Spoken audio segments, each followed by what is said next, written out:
2016-yildan buyog'iga tadbirkorlikni boshlaganman.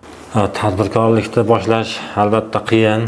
Tadbirkorlik ichida bir natijalarga erishish uchun har bir insonga vatanparvarlik hissiyoti bo'lishi kerak. Bu tadbirkorlik nimanidir dunyoviy matolarga erishish yo'lida kimlargadir zarar keltirib yoki tabiatga zarar keltirib, o'zi uchun kimlar bilandir bir hukumatga berilish emas albatta.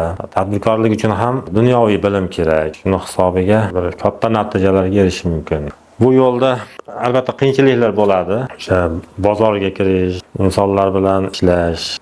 Shu yo'lda ba'zi bir insonlar orqaga qaytib boradi. Albatta dunyoga va iqtisodiyot kerak. Men o'zim 2016-yil, 17-yillar o'rtasida ishni boshlaganman. Ikki qop gips bilan ishni boshlaganman. O'sha paytda meni pulim yo'q bo'lgan. Faqat mendan sabr kerak bo'lgan, sabr talab qilingan. Remont ishlar bilan shug'ullanardim. Ba'zi Rossiyaga 3 oy 4 oyga borib kelardim. O'zbekistonda mana shu qurilish materiali gazobton rivojlantirish kerak bo'lgan. O'zbekistonda kerak bo'lsa, dunyoda shu yetakchi davlatlarga aylantiramiz.